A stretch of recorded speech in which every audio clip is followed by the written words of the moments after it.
इतना अच्छा लगने लगा, भाने लगा कि दूसरा कोई नाम जचता ही नहीं। और जिसे भी बातों में आनंद की अभिलाषा है, वह बतरस परिवार में उसका सादर स्वागत अभिनंदन वंदन है। स्मरण है आज जीवन। निश्चित रूप से यह पंचभूत शरीर एक भी छूट जाता है, व्यक्ति नहीं रह जाता है।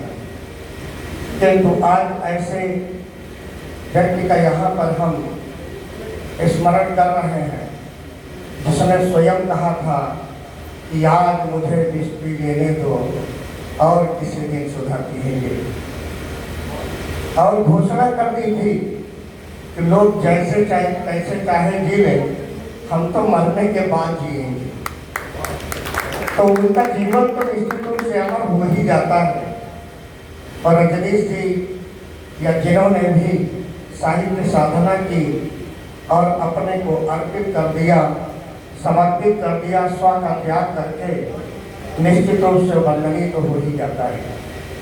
बतरस परिवार में हम स्मरण आज है जीवन पर राजकुमार जी ने जैसे संकेत कर दिया कि हम ऐसे साहित्यकार, ऐसे मनीषी का चयन करते हैं जिनका उनके परिवार के लोग या कोई संस्था नहीं याद कर रही होती है, किंतु उन्होंने समय में जिस प्रकार का काव्य लिखा, जिस प्रकार का सृजन किया, उन्हें सदैव याद किया जाना ही चाहिए। ऐसे व्यक्तियों का, ऐसे मनीषियों का चयन करके ये बतरस परिवार अपने इस दायित्व की पूर्ति तो करता ही करता है, किंतु पूरे बतरस परिवार की सोच और भाई कृष्ण कुमार जी की सोच और उनकी पूरी टीम की जो सोच है, जैसे कि स्मरण आज है जीवन में स्मरण हम उस मनीषी का करते हैं, साहित्यकार का करते हैं, किंतु एक वरिष्ठ साहित्यकार का सम्मान उसके स्मरण के साथ साथ और एक युवा साहित्य का सम्मान, और जो सबसे अधिक आज विडंबना है साहित्य के श्रोताओं की और साहित्य के पाठकों की, लिखने वालों की कमी नहीं। और भी बैसवाड़ा परिक्षेत्र में न कवियों की कमी है, न गद्यकारों की कमी है, विपुल साहित्य भरा, किंतु पाठक का टोटा है और श्रोताओं का। अब इसमें भी कार्यक्रम जब शुरू होते भैया कब तक चली कार्यक्रम, तो कार्यक्रम के जो आयोजक हैं, संयोजक हैं, और अभी हमारे भाई ने कि कार्यक्रम का आकार पर मत जाइए, कार्यक्रम का जो मूल भाव है, विचार है, उस पर जाइए। और आज बतरस परिवार इस दिशा में बढ़ रहा है कि श्रोताओं का भी सम्मान हो।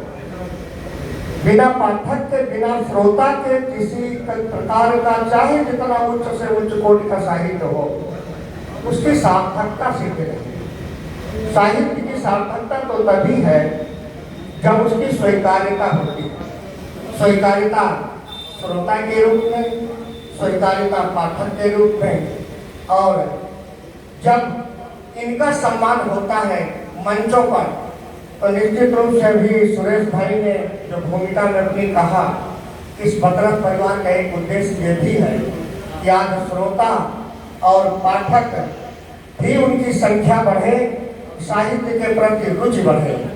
साहित्येन तस्य साहित्यम साहित्यस्य भावः ही साहित्यम, जिसमें हित की भावना निहित हो वही साहित्य है।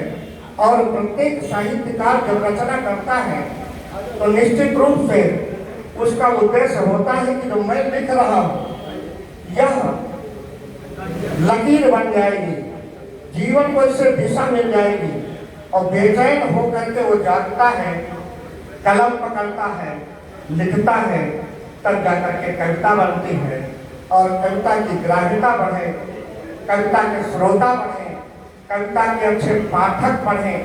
यह बतरस परिवार का उद्देश्य है। और बतरस बढ़े, बतरस के लालच से ये संस्था कार्य कर रही है। इसका उद्देश्य कोई प्रसिद्धि पाना नहीं है, और इस प्रकार का उद्देश्य नहीं है कि बहुत बड़े बड़े आयोजन हो जाए और दूसरे दिन अच्छे अच्छे अखबारों में छप जाए। बहुत बड़ा आयोजन कृष्णकुमार श्रीवास्तव जी के द्वारा हुआ, बतरस परिवार जी के द्वारा हुआ।